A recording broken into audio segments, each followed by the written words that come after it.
یہ family vlogging کے اندر اپنی بیوی کو اور گھر والوں کو بھی دکھایا کرتا تھا، لیکن اللہ نے اس کے دل کو ہدایت کے لیے چن لیا اور ہر ماہ لاکھوں کی آمدن کو اس نے اللہ کے حکم کے آگے ٹھکرا دیا۔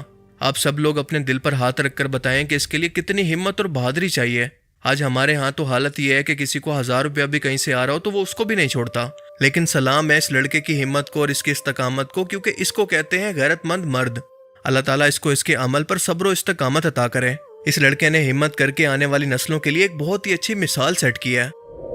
لیکن افسوس کہ آج ہمارا یہ معاشرہ آن لائن زیادہ تر اس وجہ سے زوال کا شکار ہو چکا ہے کہ ماں بیٹیوں کو لائیو ہزاروں لوگوں کے سامنے بٹھا کر ولگر قسم کا لباس پہنا کر باقی دنیا کو دکھا رہی ہیں کہ دیکھو میری بیٹی کتنی خوبصورت لگ رہی ہے۔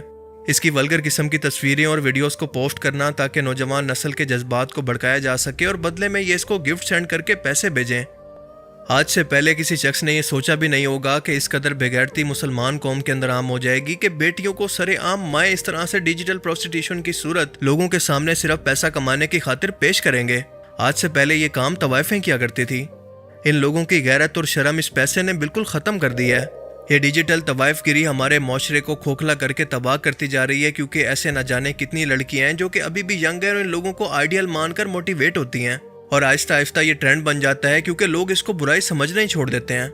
کچھ ہی ٹائم کے بعد یہ چیزیں آپ کو نارملائز ہوتی نظر آئیں گی اور اس طرح سے کسی معاشرے کا زوال شروع ہوتا ہے۔ جیسا کہ سلطان صلاح الدین ایوبی نے ایک بار کہا تھا کہ اگر کسی معاشرے کو بنا جنگ کے تباہ کرنا ہو تو اس کی نوجوان نسل کے اندر فحاشی کا زہر پھیلا دو۔ اور فیملی ولاگنگ اور ڈیجیٹل پروسٹیٹیوشن کے نام پر یہ فحاشی ہمارے معاشرے کے زوال کی بہت بڑی نشانی ہے۔ اب یہاں پر ایک لمحے کے لیے رک کر ذرا سوچیں کہ یہاں پر اصل قصور کس کا ہے؟ کیا یہ بے شرم اور دیوس فیملی ولاگرز اس تباہی کے اصل قصوروار ہیں یا پھر ان کو دیکھنے والی عوام؟ سمپل سا جواب ہے کہ آپ لوگ جو کہ ان کو دیکھتے ہیں اور ان کی ویورشپ بڑھا کر ان کو پیسہ کمانے میں مدد کرتے ہیں۔ ایک دکاندار اپنی شاپ پر وہی چیزیں رکھ کر بیچے گا جس کے گاہک اس کے لیے سب سے زیادہ ہوں گے، تاکہ اس کو زیادہ سے زیادہ پروفٹ ہو، زیادہ سے زیادہ مال کما سکے۔ اب آپ ذرا غور کریں تو دیکھیں گے کہ ان لوگوں کی ویڈیوز پر سب سے زیادہ ویوز انہی ویڈیوز پر آتے ہیں جن کے اندر یہ اپنی بیوی، بہن یا بیٹی کے ساتھ کوئی ولگر قسم کی حرکت کریں یا ان کو کسی ولگر طریقے سے دکھائیں۔ تو بتائیں کہ اس میں سب سے زیادہ قصوروار کون ہوا؟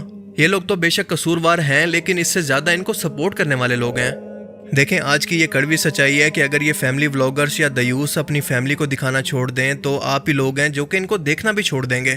خاص طور پر ان کی آڈینس چھوٹے بچوں کی ہے جو کہ ابھی تک میچور نہیں ہوتے اور ان کو اچھائی برائی کا زیادہ پتہ نہیں ہوتا، اور دوسری طرف ان کو دیکھنے والی زیادہ تعداد ہوتی ہے عورتوں کی جو کہ یہ جاننا چاہتی ہیں اور بہت ہی انٹرسٹڈ ہوتی ہیں کہ دوسرے کے گھر کے اندر کیا چل رہا ہے۔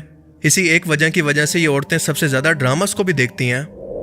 لہٰذا سب سے پہلے اپنی اصلاح کرنے کی کوشش کریں، کیونکہ بچوں کو تو سمجھایا جا سکتا ہے لیکن ان عورتوں کا کیا کریں جو کہ سمجھدار ہو کر بھی ایسی چیزوں کو سپورٹ کرتی ہیں۔ یہ فیملی ولاگرز آپ کے بچوں کے لیے بھی کوئی اچھی مثال سیٹ نہیں کر رہے۔ اپنا لگژری لائف سٹائل دکھانا، گھر کی عورتیں دکھانا، ان پروفیشنل قسم کا بیہیویئر، بچے اس سب کو آئیڈیلائز کرتے ہیں۔ اور آج اگر ہم نے اس فیملی ولاگنگ کے کلچر کو ختم کرنے کے لیے کوئی آواز نہ اٹھائی تو اس وائرس کو پھیلتے دیر نہیں لگے گی، کیونکہ ہر گھر کے اندر ایک فیملی ولاگر پیدا ہونا شروع ہو جائے گا جو کہ انہی کی طرح دیوس ہوگا۔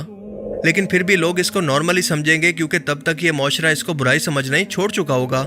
اسی لیے خدا را ان لوگوں کو بلیم کرنے سے پہلے خود کو بلیم کریں۔ ان لوگوں کو دیکھنا چھوڑ دیں تو یہ اپنی موت آپ مر جائیں گے۔ اگر آپ اس کا متبادل دیکھنا چاہتے ہیں، اپنا ٹائم پاس کرنا چاہتے ہیں، تو کسی ایسی جگہ پر انویسٹ کریں جہاں پر آپ کو کچھ نہ کچھ سیکھنے کو ملے، آپ کا نالج بڑھے، کوئی نئی سکل سیکھنے کو ملے اور آپ کے ٹائم کا متبادل ہو۔ یہ لوگ آپ سے آپ کی سب سے قیمتی چیز، آپ کا وقت لے کر بدلے میں آپ کو صرف مایوسی، احساس کمتری اور ڈپریشن دے رہے ہیں۔ ان کی ویڈیوز کے اندر کوئی ویلیو ایڈیشن نہیں ہے، نہ ہی کچھ سیکھنے کو ملتا ہے، بلکہ یہ سیدھا سیدھا وقت کی بربادی اور فحاشی ہے۔ نیا آئی فون لینے کی سرمنی، قربانی کے جانور کو لے کر آنا، اس کی قربانی تک تمام ولاگز، کسی فنکشن اور دکھاوے کی 10 ویڈیوز بنا کر یہ اس فنکشن کی قیمت سے بھی کئی گنا زیادہ قیمت آپ کے وقت کے بدلے میں وصول کر لیتے ہیں، اور بدلے میں آپ کو صرف احساس کمتری اور ڈپریشن دیتے ہیں، کیونکہ آپ ان کی لگژری لائف سٹائل کو دیکھ کر اپنی لائف کے ساتھ ان کو کمپیئر کرنا شروع کرتے ہیں، جو کہ آپ کو ڈپریشن کی طرف لے جاتا ہے۔ لیکن آپ کو بتاتا چلوں کہ ان کی لائف کے اندر سب کچھ اسکرپٹڈ ہوتا ہے جو کہ آپ کو یہ کیمرے پر دکھا رہے ہوتے ہیں۔ دنیا کا کوئی ایسا انسان نہیں ہے جس کی لائف کے اندر کوئی مسئلے، کوئی پریشانیاں نہ ہوں، لیکن یہ ہمیشہ اپنی لائف کو آئیڈیلائز کر کے ایسے دکھاتے ہیں کہ جیسے ان کی لائف بہت ہی آئیڈیل ہے، حالانکہ یہ سب کچھ اسکرپٹڈ ہوتا ہے۔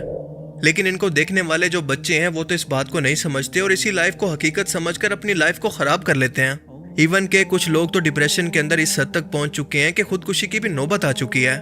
انہیں لگتا ہے کہ ان کی لائف کے اندر کوئی دکھ نہیں ہے، کوئی پریشانی نہیں ہے، یہ اپنی لائف کے اندر کس قدر خوش ہیں، ان کے رشتے بھی کتنے اچھے ہیں اور ان کے پاس کتنا مال و دولت ہے۔ یہ باہر کے ٹور کرتے ہیں، دنیا کی ہر مہنگی چیز خرید سکتے ہیں، لیکن میرے پاس تو کچھ بھی نہیں ہے۔ لیکن دوستو، آپ کو یہ بات سمجھنے کی ضرورت ہے کہ ان لوگوں نے جو کچھ بھی حاصل کیا ہے وہ دراصل آپ کا ٹائم برباد کر کے، اپنی غیرت کو بیچ کر اور اپنے فیک لائف سٹائل سے آپ کو ڈپریشن کے اندر ڈال کر یہ سب کچھ حاصل کیا ہے۔ لہٰذا ابھی بھی وقت ہے کہ اپنا کاسٹ بینیفٹ انالیسس کرنے کی کوشش کریں کہ کیا چیز آپ کو فائدہ دے رہی ہے اور کیا چیز ہے جو کہ آپ کی لائف کو اور آپ کی سوچوں کو برباد کر رہی ہے۔ اس کا اندازہ لگانے کی کوشش کریں کہ کہیں آپ انجانے کے اندر استعمال تو نہیں ہو رہے۔ اللہ تعالیٰ ہمیں سمجھنے کی اور نیک عمل کرنے کی توفیق عطا فرمائے، آمین۔